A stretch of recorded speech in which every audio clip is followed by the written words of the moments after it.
इंशाल्लाह सबके मायने समझते हैं कन्हैया जी। आप भारत माँ के टुकड़े कर रहे हो, उस भारत माँ के जिस जहाँ पे हम पैदा हुए हैं, जिसमें मरने के बाद भी हमें वहीं समाना है। भारत माँ का अपमान करने वाले कन्हैया को किसी कीमत पे बर्दाश्त नहीं करेंगे। मैं अपनी ओर से अपने क्षेत्र के लोगों को अपील करना चाहता हूँ कि 25 तारीख को हमारे क्षेत्र में जो मतदान होगा, हमारा मुस्लिम समाज जो है मनोज तिवारी को आदरणीय जो है नरेंद्र मोदी जी के पक्ष में मतदान करेंगे। नमस्कार, मैं आपके साथ पल्लवी और आप देख रहे हैं खबर दर्पण। आज हमारे पीछे आप देख सकते हैं कि हमारे कई मुस्लिम भाई हमारे साथ जुड़े हुए हैं। लोग ऐसा कहते हैं कि जितने मोहम्मदम हैं, जो बीजेपी है वो हिंदू मुसलमान कराती है। तो आप इनके गले में ये देख सकते हैं कि बीजेपी का इन लोगों ने पटका पहन रखा है। इनको भैया आपको कोई जबरदस्ती तो नहीं पहना है? नहीं, बिल्कुल नहीं। अपने स्वेच्छा से हम लोग बीजेपी से बीजेपी जो है 35 साल हो गए आज हमें। 35 साल हो गए आप लोगों को? जी जी। अपने से पहले लोग कोई जबरदस्ती नहीं है? कभी नहीं किया। चलिए, इन लोगों की अपनी बात सुनी कि इनको किसी ने पटका नहीं पहनाया। ये लोग 35 साल से कई लोग जुड़े हुए हैं, तो कोई लोग अभी जुड़े हैं। तो बताना मैं आप लोग को ये चाहती हूँ कि अगर बीजेपी वाले हिंदू मुसलमान कराते हैं या जिस तरीके से एक धर्म के आधार पे लोग चुनाव लड़ते हैं, तो आप यहाँ साफ देख सकते हैं। वहीं आपको एक और बात बता दें कि यहाँ से उत्तर पूर्वी दिल्ली से मनोज तिवारी बीजेपी के रूप में उतरे हैं, तीसरी बार अपनी किस्मत आजमा रहे हैं। वहीं पे यहाँ से कन्हैया कुमार कांग्रेस की तरफ से प्रत्याशी के रूप में पहली बार यहाँ के सांसद के रूप में वो चुनाव प्रचार कर रहे हैं। तो इनसे भी हम चल के जानते हैं कि कन्हैया कुमार को लोग कहते हैं कि वो खुद अपने आप को कहते हैं कि वो मोहम्मदम के मसीहा हैं। तो भैया पहले ये बताइए, कन्हैया कुमार और मनोज तिवारी में क्या अंतर है? देखिए, मनोज तिवारी जी इस क्षेत्र से 10 साल से सांसद हैं, हमारे दुख सुख के साथी बने हैं। जब भी कोई समस्या आई है, हमने उनका दरवाजा खटखटाया है, वो हमारे लिए हमेशा मौजूद रहे हैं। 10 साल से क्षेत्र में जो भी समस्या है, हमने जब भी उनको आवाज़ करी है, वो हमारे बीच में आए हैं। कन्हैया कुमार जी कहाँ से आए हमें खुद नहीं मालूम पहले कहाँ थे। अब कांग्रेस पार्टी को कोई कैंडिडेट नहीं मिला, आम आदमी पार्टी से मुसलमान नाराज चल रहे हैं, तो उन्होंने कहा जी अब किसी भारी व्यक्ति को ला के हमारे उत्तर पूर्वी जिले पर यहाँ लिया है। तो कन्हैया कुमार जी का यहाँ कोई रोल नहीं है। कन्हैया कुमार जी का कोई रोल नहीं है जी, बिल्कुल। अच्छा, कन्हैया कुमार को जिस तरीके से कल मारा गया, ठीक है, तो अब इनका ये कहना है कि बीजेपी के जितने लोग हैं वो मेरे ऊपर हमला करवा रहे हैं। ऐसा है, ये आम आदमी पार्टी की और इनकी जो है ना विपक्ष वालों की शुरू से रणनीति रही है।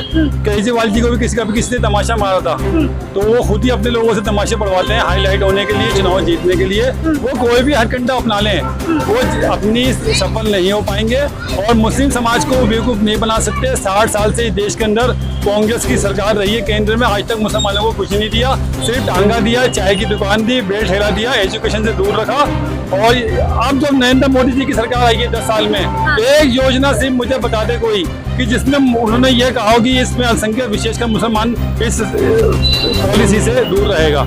सारी पॉलिसी में बराबर का हक दिया है। आपने पॉलिसी की बात की, तो यहाँ हम बात करते हैं कि जो लोग कहते हैं बीजेपी हिंदू मुसलमान कराते हैं, मुसलमानों को जो है वो तीसरी बार सरकार बनेगी तो उनकी जो माइनॉरिटी है ये सब चीजें रद्द कर दी जाएगी। ऐसा कुछ नहीं है, पहली बार ऐसा हुआ है कि हमारी हज मंत्री हज यात्रा चल रही है, हमारे देश से लाखों लोग हज करने जा रहे हैं पवित्र यात्रा पे। अभी 2 महीने पहले हमारी जो हज मंत्री हैं श्रीमती ईरानी जी, वो स्वयं सऊदी गवर्नमेंट से उन्होंने बात करी और स्वयं वहाँ पहुंची, मदीने पर गई और उन्होंने कहा कि हमारे भारत के हाजी कहाँ रहेंगे, क्या खाएंगे, क्या पिएंगे, क्या व्यवस्था ट्रांसपोर्ट की है। उन्होंने वहाँ मीटिंग करी, 2 दिन वहाँ रह के आई, सारी व्यवस्था कराई। आज मैं ये बात पूरे गर्व के साथ कहना चाहता हूँ कि इतना मान सम्मान मदीने में हमारे भारतीय हाजियों को मिल रही है कि मदीने के पास जगह मिली है, उनको ठहरने की रहने के लिए सारी सुविधा मिली है। और पहली बार इतिहास में ऐसा हुआ है कि हज पे जाने के लिए वेटिंग खत्म हो गई है। ताऊ जी, हिंदू मुसलमान कौन कराता है, बीजेपी या कांग्रेस या इंडिया गठबंधन? ये हिंदू मुसलमान तो सब एक ही है, गठबंधन ये सब हमारे क्षेत्रीय बातें हैं। कोई ऐसी हिंदू मुसलमान वाली बीजेपी में भी कोई बात हमने नहीं देखी ना बाकी और पार्टियों में देखी। हम यहाँ तो सब यहाँ पे हिंदू भी है, ये बराबर में मंदिर रहा, ये मस्जिद रही, ये मुस्लिम कम्युनिटी है, ये तो दूसरी सोनकर कम्युनिटी के रहते हैं, आगे जाटव कम्युनिटी रहते हैं, सब मिलजुल के रहते हैं। यहाँ तो कुछ ऐसी बात है नहीं। जिस तरीके से आप देखते हैं कि लोग विपक्षी पार्टी लगातार अफवाहें उड़ाने वाली बात। अखिलेश यादव कहते हैं कि ये जो हमारे मुसलमान हैं, इन लोगों का हिंदू मुसलमान कराते हैं ये बीजेपी वाले। उनको तो कहने के लिए कुछ मसाला चाहिए ना। हाँ। आम आदमी भाई को ये लोग ऐसे क्यों कहते हैं, मतलब ये तो उनसे पूछना चाहिए जो कहते हैं। धर्म के आधार पर क्यों कहते हैं? ये उनसे सवाल करना चाहिए जो ऐसा करते हैं। हम लोग ना तो करते हैं ना ये मानते हैं इस बात को, हम तो भाई भाई की तरह रहते हैं। हमारे लिए बीजेपी अच्छी है। कन्हैया कुमार का जो भारत के टुकड़े होंगे इंशाअल्लाह इंशाअल्लाह, इसमें क्या कहना चाहेंगे आप अगर ये शब्द वो यूज करते हैं? नहीं, मैंने तो नहीं देखा जी वो उसने कब कहा क्या कहा, लेकिन भारत के टुकड़े क्यों होंगे? क्यों होंगे भारत के टुकड़े? भारत के टुकड़े तो नहीं होंगे। वही जाने। हाँ तो वो ऐसा बोल रहे वो हैं। तो मसाला वाली बात है ना, आप तो समझदार है कि मसाला उनको कुछ तो चाहिए कहने के लिए। मसाले के लिए क्या यही बचा है कि हम किसी माइनॉरिटी पे मतलब इस तरह के देखिए इस देश के अंदर, इस देश में दुर्भाग्य रहा है देश का कि एक अल्पसंख्यक समाज को एक फुटबॉल की तरह, विशेषकर मुसलमानों को एक फुटबॉल की तरह इस्तेमाल किया जाता है। अब 4 साल उन्होंने राज कर लिया मुसलमानों के वोट लेके, आज मुस्लिम वोट खिसक रहा है तो मोदी जी का विकास हो रहा है, विकास मुस्लिम समाज तक पहुंच रहा है। आयुष्मान कार्ड बनना है, क्या मुसलमानों को नहीं बनना है? उज्ज्वला योजना आई है, क्या मुसलमानों को नहीं मिली? कौन सी योजना ऐसा जिससे मुसलमानों को वंचित रखा गया है? आज विपक्ष के पास कोई ऐसा मुद्दा नहीं है जो मुसलमानों को दिखला सके, तो वो इस चीज़ों को उठा रहे हैं। और इंशाल्लाह शब्द कहने का अधिकार कन्हैया जी को किसने दिया है? मुझे सिर्फ ये बता दीजिए कि इंशाल्लाह शब्द के मायने समझते हैं कन्हैया जी? आप भारत माँ के टुकड़े कर रहे हो, कुछ भारत माँ के जहाँ पे हम पैदा हुए हैं, जिसमें मरने के बाद भी हमें वहीं समाना है। उन्हें किसने हक दिया है कि वो इंशाल्लाह बोलेंगे?